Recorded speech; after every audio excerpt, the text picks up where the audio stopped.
Hello विद्यार्थियों, आपका स्वागत है डॉक्टर वीरपाल सिंह के साथ आज की क्लास में। और आज की क्लास का टॉपिक है numerical solutions on hardness of water.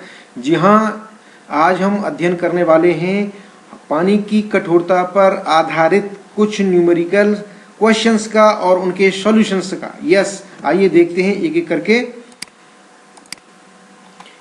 पहला क्वेश्चन है जो जल की कठोरता के बारे में है और कठोरता कैलकुलेट करने के बारे में हमें कहा गया है इस क्वेश्चन में। और यह क्वेश्चन इस प्रकार से है, कठोर जल के एक नमूने में निम्नलिखित लवण पाए गए हैं।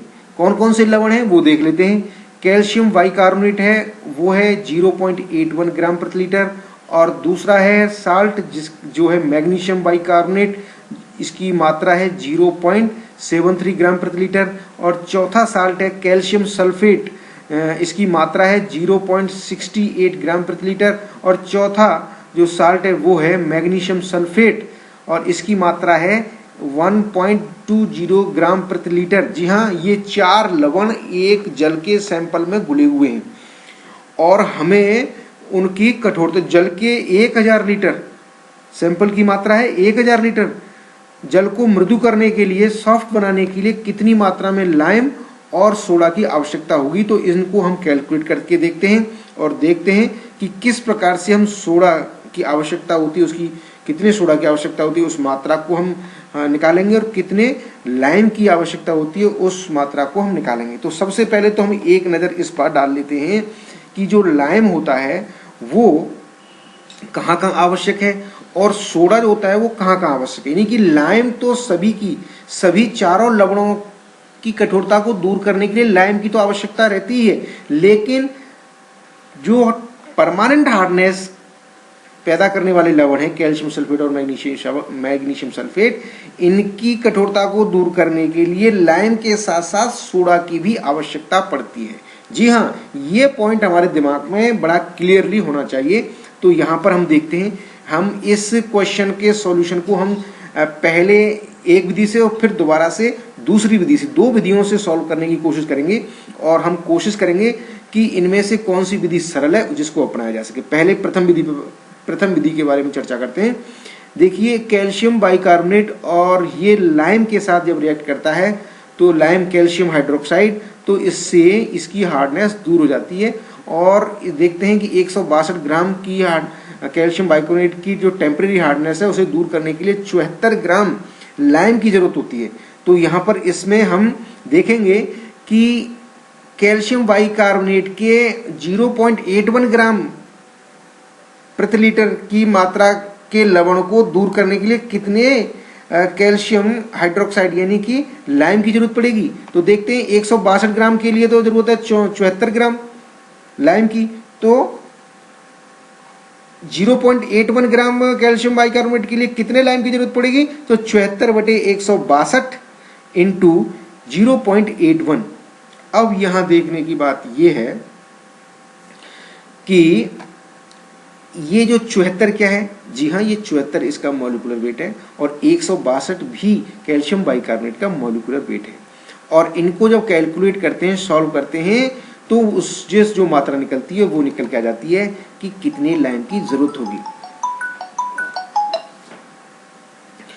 अब हम इसका जो दूसरा है, जो टेम्परेरी हार्डनेस का कारक है मैग्नीशियम बाइकार्बोनेट, उसके बारे में देख लेते हैं।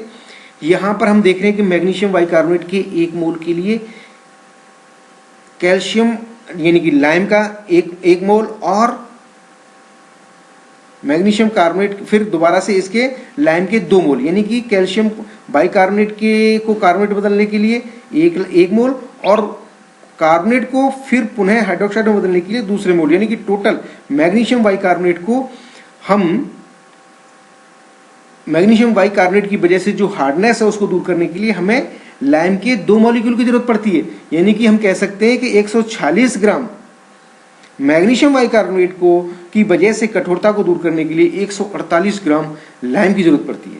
तो इस प्रकार से हम निकाल सकते हैं कि 0.73 ग्राम प्रति लीटर मैग्नीशियम बाइकार्बोनेट की वजह से कठोरता को दूर करने के लिए कितने ग्राम लाइम की जरूरत पड़ेगी। तो आइए देखते हैं नेक्स्ट स्लाइड में। तो यहां हम देख रहे हैं 146 ग्राम यानी कि 140 ग्राम। मैग्नीशियम बाइकार्बोनेट को के लिए आवश्यक लाइम है 148 ग्राम। तो यहाँ पर 0.73 के लिए कितने की जरूरत पड़ेगी? यहाँ ये 0.74 ग्राम। जी हाँ, 0.74 ग्राम लाइम की हमें आवश्यकता होगी। इसी प्रकार से हम कैल्शियम सल्फेट के लिए जैसे हमने बताया था कि लाइम और सोडा दोनों मॉलिक्यूल्स की जरूरत, दोनों पदार्थों की जरूरत होती है। तो यहाँ पर हम ये सोडा है जो कैल्शियम बाइकार्बोनेट की वजह से हार्डनेस को दूर करने के लिए जरूरत होती है, और यहीं पर मैग्नीशियम, ये आप देख रहे हैं कि मैग्नीशियम सल्फेट है, इसकी हार्डनेस को दूर करने के लिए हमें सोडा और सोडा के साथ साथ लाइम दोनों मॉलिक्यूल की, दोनों पदार्थों की जरूरत होती है। तो हम देख रहे हैं कि मैग्नीशियम सल्फेट 120 ग्राम के लिए सोडा की जरूरत पड़ रही है हमें 106 ग्राम। और इस प्रकार से हमें इसके मैग्नीशियम का जो दिया हुआ है वो है 1.20 ग्राम प्रति लीटर। इसके लिए कितने की जरूरत पड़ेगी? तो हम देख लेते हैं यहाँ पर कि मैग्नीशियम सल्फेट का ये एक का मॉलिक्यूलर वेट है 106 और 106 बटे 136 120 आएगा, सॉरी, यहाँ 120 इंटू 0.68, तो यहाँ 53 ग्राम। और ये मैग्नीशियम सल्फेट के लिए लाइम की जरूरत पड़ती है, तो उसके लिए हम निकाल सकते हैं 74 बटे 120 इंटू 1.20 इक्वल टू 74 ग्राम। तो इस प्रकार से हमने देखा कि मैग्नीशियम के लिए, मैग्नीशियम सल्फेट की वजह से हार्डनेस को दूर करने के लिए हमारे लिए लाइम की जरूरत है इतने, और सोडा की जरूरत है इतने ग्राम की। इसी प्रकार से कैल्शियम सल्फेट की हार्डनेस को दूर करने के लिए हमें सोडा की मात्रा की जरूरत है इतने ग्राम। तो इस प्रकार से हम देखेंगे कि टोटल किस प्रकार से कैलकुलेशन करते हैं। तो 1 लीटर में कठोर जल के लिए आवश्यक लाइम की जरूरत कितनी मात्रा की जरूरत होगी वो देख लेते हैं। ये फॉर्मूला हमने पहले दिया हुआ है।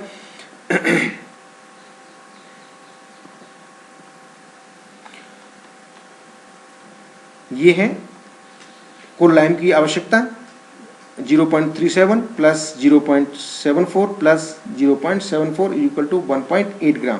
अब 10,000 लीटर है तो उसके लिए मल्टीप्लाई बाई 10,000, और इसको हमें ग्राम को कन्वर्ट करना है किलोग्राम में, तो डिवाइडेड बाई 1000। तो ये आ गया है 18.50 किलोग्राम, यानी 18.5 किलोग्राम हमें लाइम की जरूरत होगी। उसी प्रकार से इसकी कठोरता को दूर करने के लिए सोडा की कितनी मात्रा की आवश्यकता होगी? 1 लीटर कठोर जल की कठोरता को दूर करने के लिए सोडा की कितनी मात्रा की आवश्यकता होगी? तो ये मात्रा बराबर हो जाती है 0.53 प्लस 1.06 इक्वल टू 1.59 ग्राम। और 10,000 लीटर कठोर जल के लिए आवश्यक सोडा की मात्रा कितनी होगी? Multiply by 10,000 and divided by 1000 means kilogram में निकाल रहे हैं हम मात्रा। तो यहाँ पर 15.90 किलोग्राम सोडा की जरूरत पड़ेगी हमें इस सैंपल को की हार्डनेस को दूर करने के लिए। तो इस प्रकार से हम समझ गए होंगे कि हार्ड वाटर के 10,000 लीटर पानी को मृदु सॉफ्ट वाटर में कन्वर्ट करने के लिए कितनी सोडा और कितनी लाइम की आवश्यकता होगी। अब इसी की एक दूसरी विधि है जो बहुत शॉर्ट और इजी है, वेरी मच इजी। तो इसमें भी एक फॉर्मूला हमें याद करना होता है। आवश्यक लाइम कितना है? कैल्शियम की स्थायी कठोरता प्लस मैग्नीशियम की अस्थायी कठोरता प्लस 2 इंटू मैग्नीशियम की अस्थायी कठोरता इंटू लाइम का मोलिकुलर वेट अपॉन 100। तो देखते हैं ये साल्ट हैं जो हार्डनेस जनरेट कर रहे हैं सैंपल के अंदर, और ये उनकी मात्राएं हैं साल्ट वाइज, और ये इनके अणुभार हैं। और इस प्रकार से कैल्शियम कार्बोनेट के तुल्य इनकी कितनी लाइम की और सोडा की जरूरत पड़ेगी। कैल्शियम कार्बोनेट की तुल्य निकालना पड़ता है। तो हम जानते हैं कि टेम्परेरी हार्डनेस को दूर करने के लिए तो हमें लाइम इस्तेमाल करना पड़ता है, और परमानेंट हार्डनेस को दूर करने के लिए हमें सोडा और लाइम, मैग्नीशियम सल्फेट की परमानेंट हार्डनेस को दूर करने के लिए सोडा और लाइम दोनों इस्तेमाल करने पड़ते हैं। कैल्शियम सल्फेट के लिए केवल सोडा इस्तेमाल किया जाता है। तो हम यहाँ पर देख रहे हैं कि टेम्परेरी हार्डनेस को दूर करने के लिए लाइम की आवश्यकता कैल्शियम कार्बोनेट के लिए 0.5 ग्राम और मैग्नीशियम बाइकार्बोनेट के लिए 0.5 ग्राम। कैल्शियम सल्फेट के लिए सोडा की आवश्यकता होगी, वो होगी 0.5 ग्राम, और मैग्नीशियम सल्फेट के लिए जरूरत होगी 1.0 ग्राम। तो इस प्रकार से इस फॉर्मूले में हम इसकी आवश्यक लाइम के लिए फॉर्मूला है ये। तो आवश्यक लाइम के लिए कैल्शियम की अस्थायी कठोरता है तो ये है 0.5 ग्राम, मैग्नीशियम की स्थायी कठोरता है वो है 1 ग्राम। तो 0.5 और 1 और 2 इंटू 0.5, क्यों अस्थायी मैग्नीशियम की अस्थायी कठोरता है 0.5 ग्राम, तो इसको फॉर्मूले में रखते हैं तो इस प्रकार से प्राप्त होता है। आवश्यक लाइम कैल्शियम की अस्थायी कठोरता 0.5 ग्राम प्लस मैग्नीशियम की स्थायी कठोरता 1.0 ग्राम प्लस मैग्नीशियम की अस्थायी कठोरता 2 into 0.5 multiply by molecular weight of lime divided by 100। तो इसको सॉल्यूशन करने पर हमें ये इस प्रकार से प्राप्त होता है 1 लीटर के लिए। तो 1.85 ग्राम 1 लीटर सैंपल की हार्डनेस को दूर करने के लिए लाइम की आवश्यकता हो गई। अब ये 10,000 लीटर क्वांटिटी में लिया गया है, तो उसको divided by multiply by 10,000 divided by 1000 is equal to require amount of lime come into kilogram, that is 18.5 18.5 kilo हमें लाइम की जरूरत होगी। और 1 लीटर में सोडा की आवश्यक सोडा की कितनी मात्रा की जरूरत होगी, ये है 0.5 प्लस 1 और ये सोडा का मॉलिक्यूलर वेट डिवाइडेड बाई 100। तो इस प्रकार से ये प्राप्त होता है 1.59 ग्राम। और इसको हमें 10,000 लीटर के लिए कैलकुलेट करना है किलोग्राम में, तो ये इसका मल्टीप्लाई बाई 10,000 डिवाइडेड बाई 1000, ये आ जाएगा 15.90 किलोग्राम सोडा की आवश्यकता हो जाएगी। तो इस प्रकार से शॉर्ट एंड स्वीट टेक्निक जो है कि किसी भी हार्ड सैंपल को सॉफ्ट में बदलने के लिए आवश्यक लाइम और सोडा की मात्रा की आवश्यकता को कैलकुलेट किया जा सकता है। और इसमें जो फॉर्मूला इस्तेमाल होता है वो इस प्रकार से है कि कैल्शियम की अस्थायी कठोरता प्लस मैग्नीशियम की स्थायी कठोरता प्लस 2 इंटू मैग्नीशियम की अस्थायी कठोरता मल्टीप्लाई बाई 74/100। अब एक दूसरी और एक्सरसाइज हम लेके चलते हैं ताकि हम आसानी से और क्लियरली समझ सकें इसको। दूसरा सैंपल है 20,000 लीटर कठोर जल को मृदु करने के लिए आवश्यक लाइम और सोडा की मात्राएं ज्ञात कीजिए जबकि जल में निम्न लवण उपस्थित हैं। जी हाँ, कैल्शियम सल्फेट है, मैग्नीशियम सल्फेट है और मैग्नीशियम कार्बोनेट है और कैल्शियम कार्बोनेट है। जी हाँ, ये हमारे जल के एक सैंपल में 20,000 लीटर सैंपल है और उसमें ये साल्ट उपस्थित है जिनकी वजह से कठोरता है और इन्हें मृदु करना है। तो कितना सोडा और कितना लाइम की जरूरत होगी, तो हम वही शॉर्ट एंड स्वीट वाली टेक्निक इस्तेमाल करते हैं। और इसमें देखते हैं कि calcium sulphate, magnesium carbonate, magnesium और कैल्शियम कार्बोनेट ये है लवण और इनकी मात्राएं दी हुई हैं। इनकी मात्राएं इस प्रकार से क्रमवार दी हुई हैं और ये मात्राएं दी हुई हैं ग्रामों में और इनके अनुवार क्रम से हैं 136, 120, 84 और 100 ग्राम। और अब इनको हम कैल्शियम कार्बोनेट के तुल्य हम इसको कैलकुलेट करते हैं तो हमें प्राप्त होती है कैल्शियम सल्फेट के लिए जो आवश्यक लाइम है वो 10 मिलीग्राम होगा और मैग्नीशियम सल्फेट के लिए 10 मिलीग्राम, मैग्नीशियम कार्बोनेट के लिए 10 मिलीग्राम और कैल्शियम कार्बोनेट के लिए भी आएगा 10 मिलीग्राम। तो लाइम की आवश्यक मात्रा 1 लीटर के लिए हम कैलकुलेट इस प्रकार से कर सकते हैं। कैल्शियम की वजह से अस्थायी कठोरता, कैल्शियम की वजह से अस्थायी कठोरता कितनी है 10 मिलीग्राम। और फिर है मैग्नीशियम की अस्थायी कठोरता प्लस मैग्नीशियम की अस्थायी कठोरता को 2 से मल्टीप्लाई करेंगे, प्लस 2 से मल्टीप्लाई करेंगे मैग्नीशियम की अस्थायी कठोरता को। मैग्नीशियम की अस्थायी कठोरता है 10, तो ये 20 हो गया। और फिर प्लस कर देंगे हम कैल्शियम की मैग्नीशियम की स्थायी कठोरता को। मैग्नीशियम की स्थायी कठोरता है ये 10, तो इस प्रकार से ये प्राप्त हुआ हमें 10, 20 और 20 40 multiply 74 but upon 100 multiply by ये आ गया 29.6। तो इस प्रकार से हम इसकी कैलकुलेट करने पर जो फॉर्मूला आता है वो इस प्रकार से आता है। लाइम की 20,000 लीटर के लिए आवश्यक मात्रा 29 और 20,000 मल्टीप्लाई 1000, तो ये आ गया 0.592 किलोग्राम। और सोडियम कार्बोनेट की मात्रा 1 लीटर के लिए, सोडियम कार्बोनेट की यानी कि सोडा की मात्रा 1 लीटर के लिए कितनी होगी, ये होगी 10 + 10 और सोडियम कार्बोनेट 100 का मॉलिक्यूलर वेट 106/100। तो इस प्रकार से 20,000 लीटर के लिए ये मात्रा कैलकुलेट करके आ जाती है 0.424 किलोग्राम। इस प्रकार से टोटल लाइम की आवश्यकता और टोटल कार्बोनेट की आवश्यकता हमने यहाँ पर निकाल ली है। इससे पहले हम एक बार सूत्र को दोबारा से दिखाएं और बताएंगे कि सूत्र किस प्रकार से है कि कैल्शियम की अस्थायी कठोरता और मैग्नीशियम की स्थायी कठोरता प्लस मैग्नीशियम की अस्थायी कठोरता, कैल्शियम की अस्थायी और प्लस मैग्नीशियम की अस्थायी का डबल और प्लस मैग्नीशियम की स्थायी कठोरता, ये इस प्रकार से हमने कैलकुलेट किया था। अब हम तीसरा लेते हैं एक एक्सरसाइज और, जो एक हार्ड वाटर सैंपल का एग्जाम्पल है, जिसमें है कठोर जल के 100 लीटर में निम्न पदार्थ घुले हुए हैं, मैग्नीशियम क्लोराइड और कैल्शियम सल्फेट और कैल्शियम बाइकार्बोनेट। ये जल की कठोरता पीपीएम में ज्ञात करनी है। तो हम देख लेते हैं, ये मैग्नीशियम क्लोराइड का मोलिकुलर वेट निकालते हैं तो 95 ग्राम आता है, कैल्शियम सल्फेट का निकालते हैं तो ये आता है 136 ग्राम, और इस प्रकार से कैल्शियम बाइकार्बोनेट का निकालते हैं तो 162 ग्राम और कैल्शियम कार्बोनेट का निकालते हैं तो 100 ग्राम।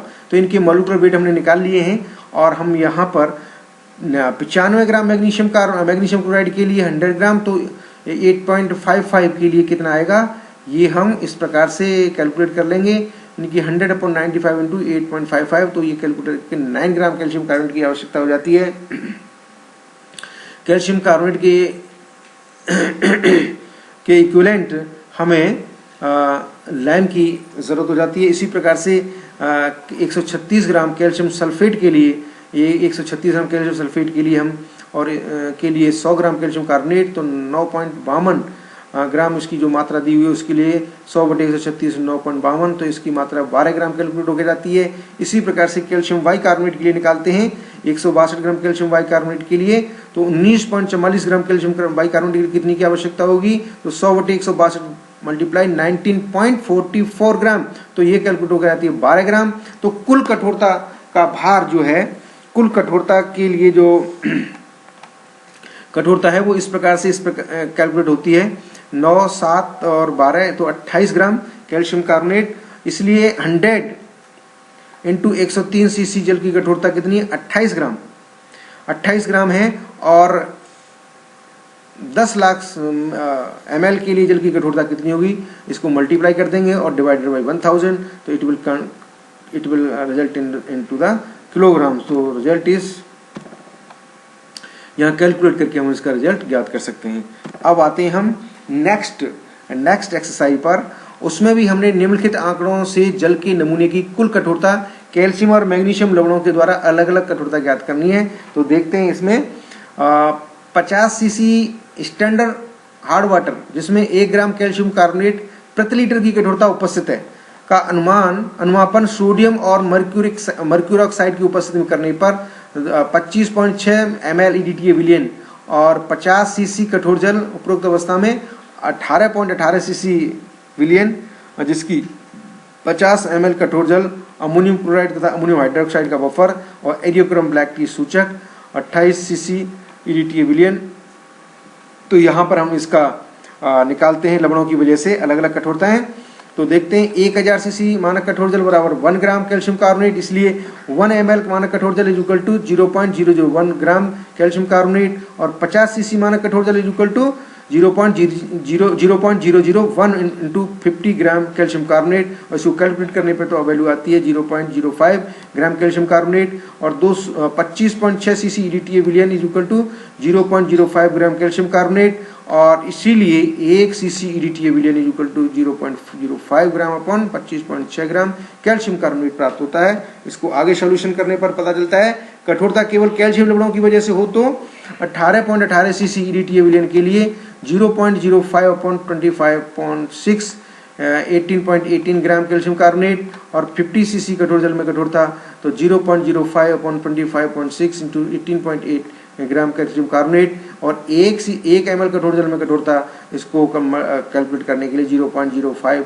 अपॉन 25.6 इंटू 18.8 अपॉन 50 से करने पर इस प्रकार से, और 10 लाख ml कठोर जल के लिए कैलकुलेट करें तो इस प्रकार से कैलकुलेट करके कैल्शियम लवण की वजह से, केवल कैल्शियम लवणों की वजह से कठोरता ppm में आ जाती है। कुल कठोरता के लिए हम इस प्रकार से निकाल सकते हैं 28.3 ml EDTA विलियन, 0.05 अपॉन 25.6 28.3 ग्राम कैल्शियम कार्बोनेट, और 50 सीसी के लिए तो ये आ जाएगा मल्टीप्लाई 0.0525.6 इंटू 28.3 ग्राम कैल्शियम कार्बोनेट, और 10 लाख के लिए आ जाएगा ये डिवाइडेड बाई 50 होना है यहाँ, और ये मल्टीप्लाई बाई 10 लाख ml। और इसका रिजल्ट मैग्नीशियम के लिए लाना है तो केवल मैग्नीशियम की लाने के लिए कुल कठोरता माइनस कैल्शियम लेवल की कठोरता करने पर ये इसकी वैल्यू प्राप्त हो जाती है। तो इस प्रकार से हम कैल्शियम और मैग्नीशियम की आयन की वजह से कठोरता ज्ञात कर सकते हैं। अब है एक्सरसाइज 6। जल के एक नमूने में ये लवण पाए जाते हैं और इन लवणों के पाए जाने से अस्थायी कठोरता और अस्थायी कठोरता ppm में ज्ञात करना है। तो हम वही शॉर्ट एंड स्वीट टेक्निक इस्तेमाल करेंगे। ये साल्ट, ये इनकी मात्रा ग्राम प्रति लीटर में, और ये कैल्शियम कार्बोनेट की तुल्य मात्रा हमने मिलीग्राम प्रति लीटर में कैलकुलेट कर ली है। तो हम इसका जो फॉर्मूला है वो इस प्रकार से ज्ञात कर लेते हैं। कैल्शियम कार्बोनेट की तुल्य कठोरता और मात्रा ये इस प्रकार से निकालने के बाद हम निकालेंगे कार्बोनेट कठोरता। अस्थायी कठोरता बाइकार्बोनेट लवणों के कारण होती है, अतः कैल्शियम बाइकार्बोनेट द्वारा कठोरता प्लस मैग्नीशियम बाइकार्बोनेट द्वारा कठोरता 10 मिलीग्राम प्रति लीटर और 5 मिलीग्राम प्रति लीटर इक्वल टू 15 मिलीग्राम प्रति लीटर या 15 ppm। और अकार्बोनेट कठोरता यानी कि स्थायी कठोरता इनकी वजह से है, तो ये 10 मिलीग्राम और 10 मिलीग्राम इक्वल टू 20 मिलीग्राम या इक्वल टू 20 ppm। तो इस प्रकार से हमने इस विधि से शॉर्ट एंड स्वीट तरीके से हमने इनको कैलकुलेट कर लिया है। नेक्स्ट है 50 ml ऑफ हार्ड वाटर में इतने ml ऑफ EDTA काम आता है, तो जल की कठोरता ज्ञात कीजिए और दिया गया है 1 ml EDTA इक्वल टू इतने ग्राम कैल्शियम कार्बोनेट। तो इस प्रकार से हम इसको सॉल्व करने के लिए हम आगे इस प्रकार से बढ़ते हैं। 1 ml EDTA equal to 0.001 gram calcium carbonate, 14 ml EDTA equal to 0.001 to 14 gram calcium carbonate, 50 ml कठोर जल equal to 14 ml of EDTA, 50 ml of कठोर जल equal to 0.001 to 14 gram of calcium carbonate, 1 ml कठोर जल is equal to 0.001 into 14 upon 50 gram calcium carbonate. और इसको आगे solve करते हैं तो ppm में इसको मल्टीप्लाई बाई 10 लाख 10 की पावर 6 और ये आ जाता है 280 ppm। और इसी प्रकार से हम इस एक्सरसाइज को भी कर सकते हैं और करने के बाद जो आंसर आता है वो इस प्रकार से ppm में कैलकुलेट कर सकते हैं। और with the end of this chapter I would like to say thank you, but I remember you, please like and subscribe my YouTube channel, that's name is Dr. Veerpal Singh, where you can find my all previous lectures, and for new lectures information you please push my bell icon so that you get information on my upcoming new lectures. Thank you very much.